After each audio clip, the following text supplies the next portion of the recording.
from 2016 to 2019, it was kind of hand over fist, raising money from whoever would give it to us. Inevitably, things will get difficult and things will get tough, but it's the passion that drives you through those dark places. When you care about your customers, you make decisions that affect your customers, and you make decisions that put your customers first, because if they're not successful, you're not successful.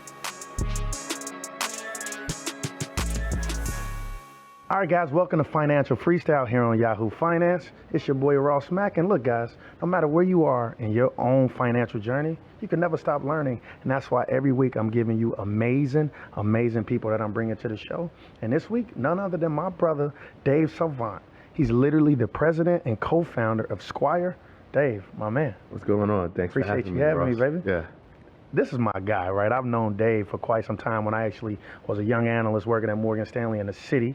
We would see each other quite often out on the social scenes, and I'm honored to say I've watched you ascend as being a top tech entrepreneur. So, but to the people that don't know you, who is Dave? Yeah, so Dave Salvant, I'm from Brooklyn, New York, born and raised between there and Rockland County. Mm-hmm. And so I started, my career in finance, worked at JP Morgan and then later AXA. And then I went to business school, and then during business school, we launched Squire. And Squire has been coming up on 10 years. We started in January 2015, and it's been a journey. It's been a roller coaster, but a roller coaster worth taking. What is Squire? How did it come about? As obviously your baby you incubated in business school. Yeah, so Squire is a software platform for barbers. We do everything from online booking to point of sale to CRM, you name it, one-stop shop, one product that a barbershop can run their business. But that's not how it always started. So, my co-founder Song and I really had a pain point. And our pain point was it was very difficult for us to get a haircut. My hair, as you can see, it grows very short. It's very short and it grows very fast. So I would have to get a haircut 1 week, 1.5 weeks before I would have to get cleaned up again. And what we learned is it was very difficult for you to get a haircut. It would blow up your Saturday afternoon. You'll spend 3 hours in the barbershop and, kill your day. Yeah. So in my thing, during that time, rideshare was taking off. You could book a restaurant on your phone. And it dawned on us, like, why couldn't you book a haircut, walk into the barbershop, get in the chair, no waiting, walk out, everything's paid for. So that was like the genesis, like how can we make this process that you feel amazing after, but you dislike, be a game-changing experience. So that was the kind of impetus, like how can we correct that?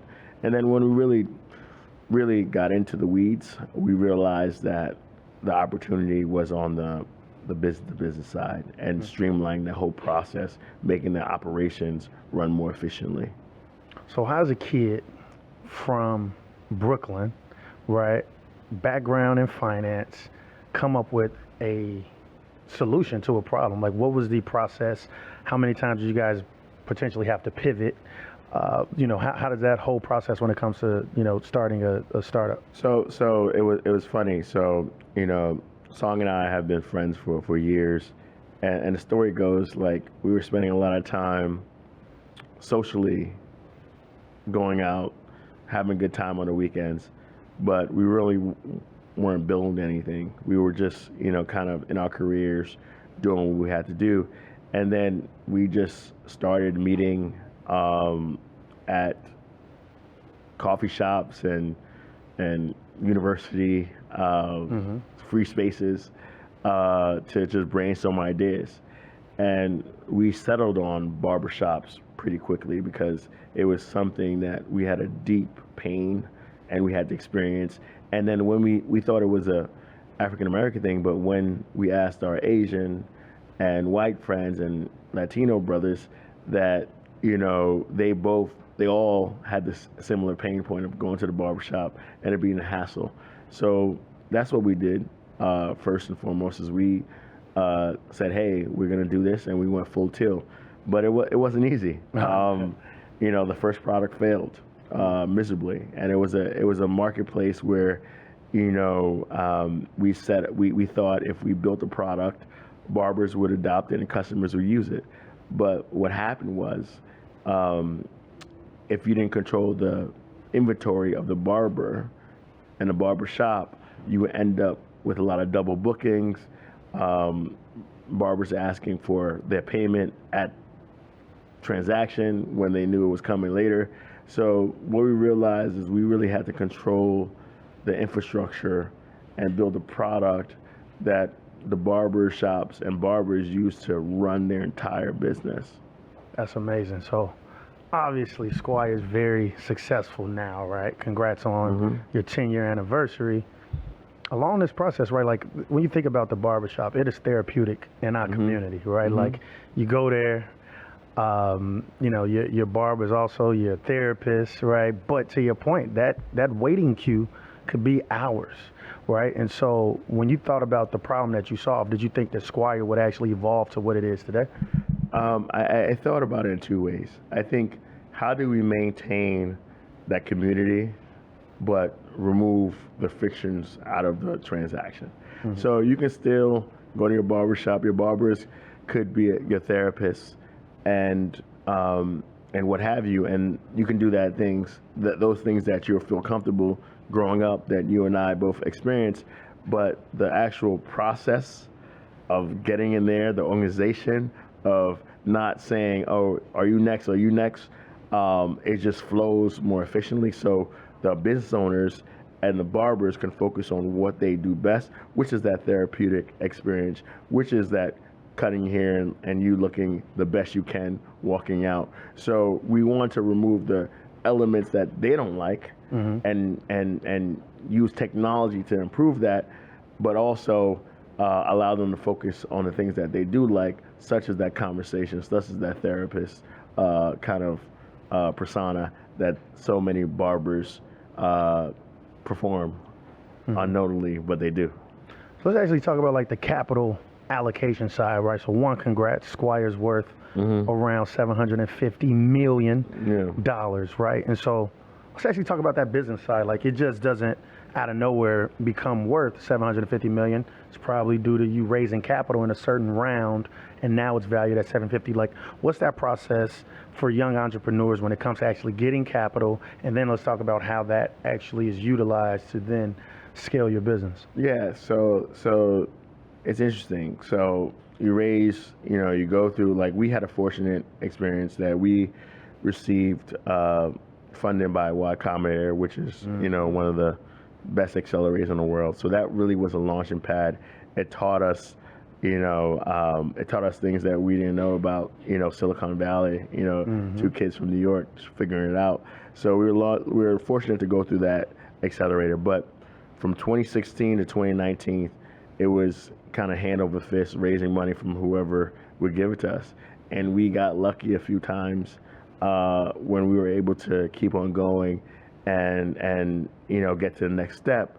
But if I had to do it again, I would make sure, and this is the advice I give to young entrepreneurs, is like, make sure you have product market fit and also have paying customers. If people are willing to pay for your service, you don't have to raise as much money early on. You get less diluted, and you're more in control of your destiny.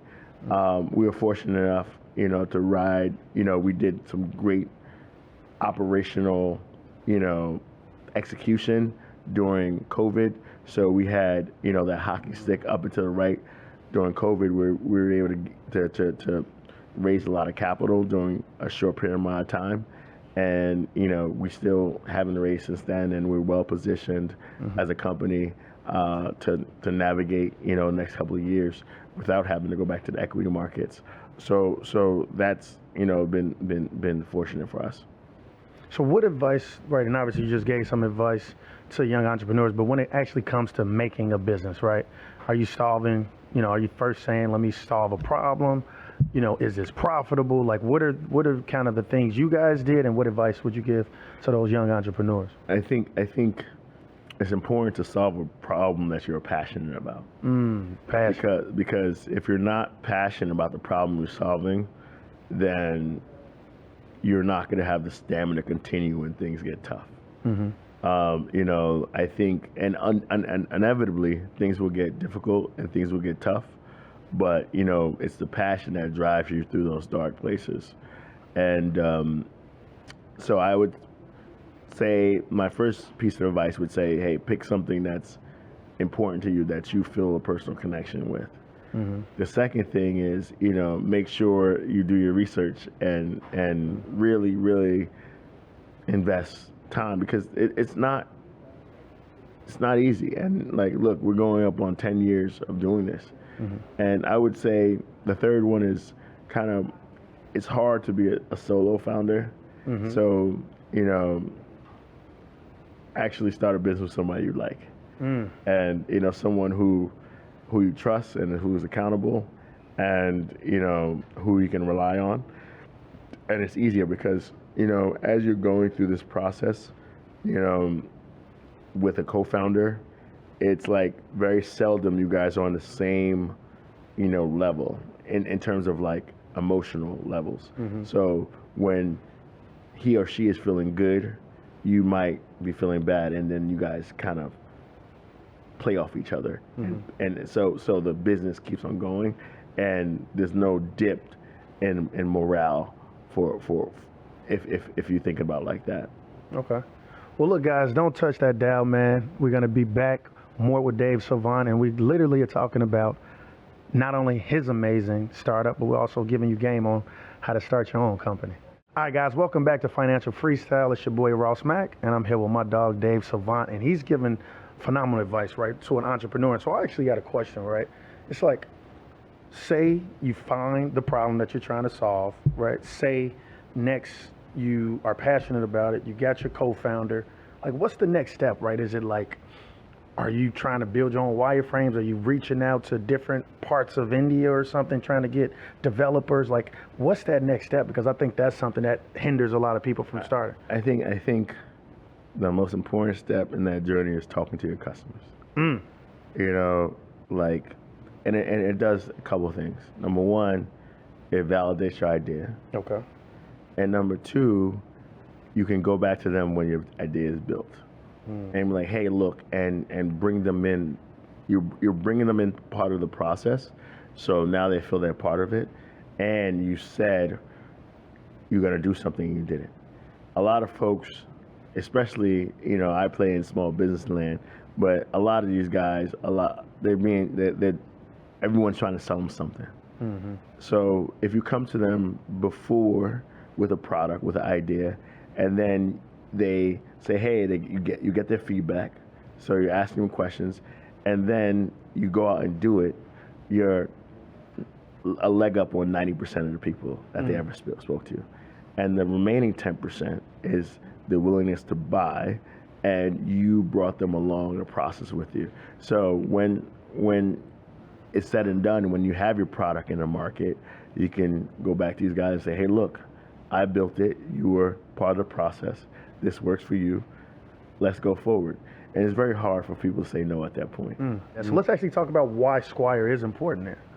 I think why Squire is the best for barbershops is we only focus on barbershops, product and service, and we really care about the community. Just the other day, Hurricane Helen ravaged, southeast United States, and we waived our service, fees for a couple of months for those people, those customers affected in those areas, and I don't see any other company that's doing that. To this day, customers, call me on my phone, for my cell phone, my personal line, and also these customers are our friends, and we really care deeply about our customers. So when folks ask me what's the difference between, one of our competitors and us and stuff like that, I would say the most important thing is that we care. And when you care about your customers, you make decisions that affect your customers, and you make decisions that put your customers first, because if they're not successful, you're not successful. So that's the cardinal difference why we are different than our competitors, is we care for. But yeah, we have this great new product called Flex for the individual barber, where he can have his face on your iPhone or Android device. So instead of going to a website, you can just book him in 2 taps. So that's a revolutionary product.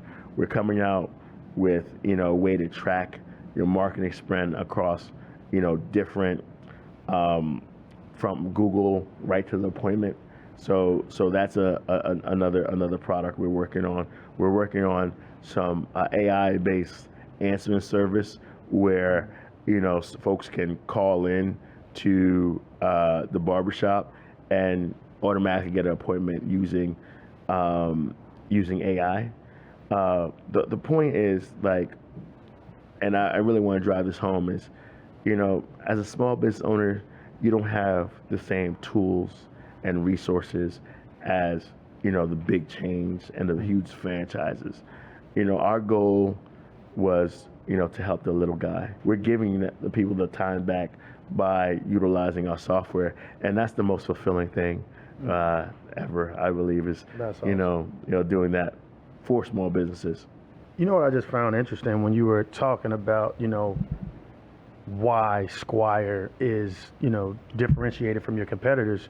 It's like we are literally just focusing on barbers, right? And is this a function of, because I think quite often when you have a startup, sometimes you go too big too fast, and then you might try to branch into a different area, maybe it's beauty salons and nail salons, etc.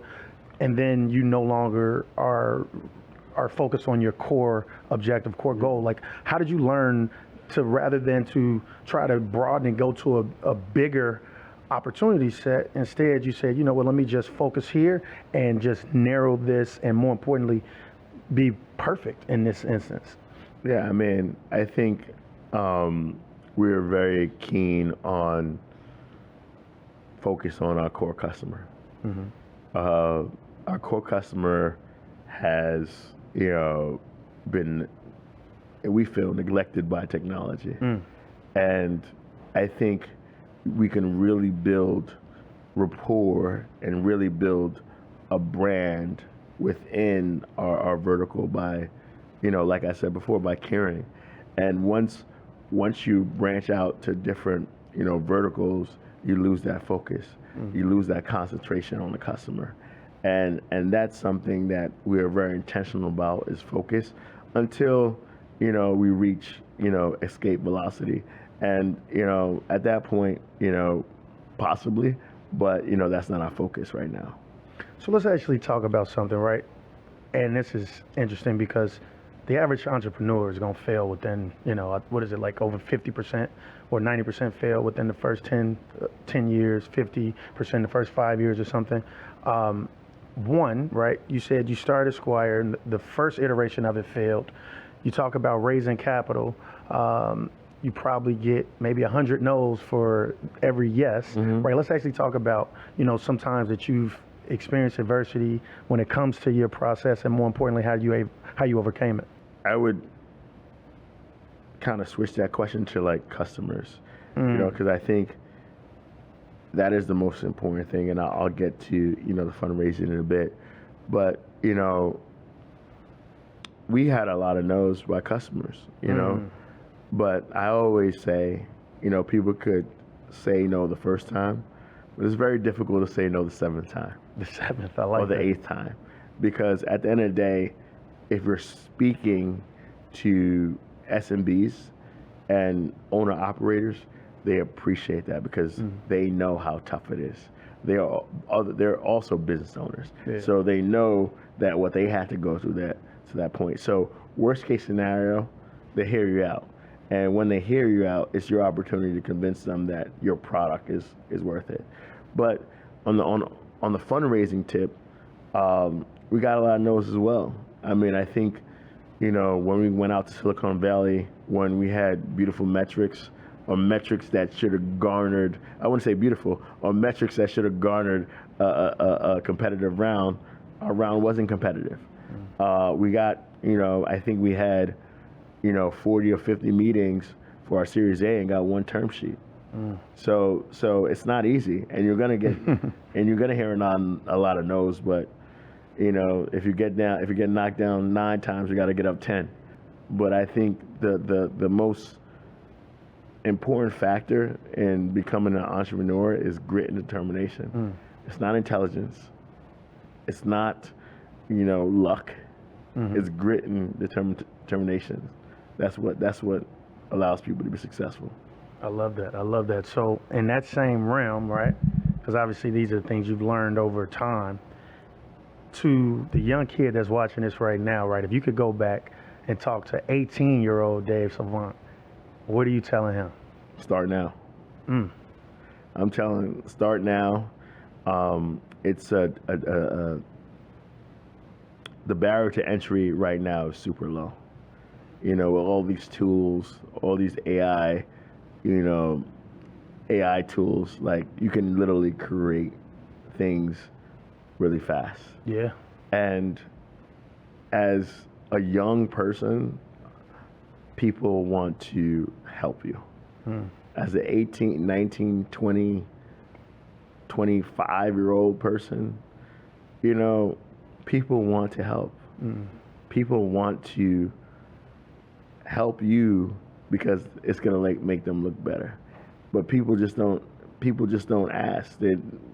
They just don't ask. But I'm telling you, if you are an entrepreneur, you know you're an entrepreneur, you know, the earlier you start, the better it is. And look, I don't think, and your company might fail. It's a real possibility it might fail or not be as successful as you originally intended it to be. But I don't think it's a failure unless you didn't learn anything. So if you learn something, how can that not be a success? And now, year 10, right? You're giving real gems, real game. What's the one thing you wish you knew 10 years ago on your journey? 10 years ago,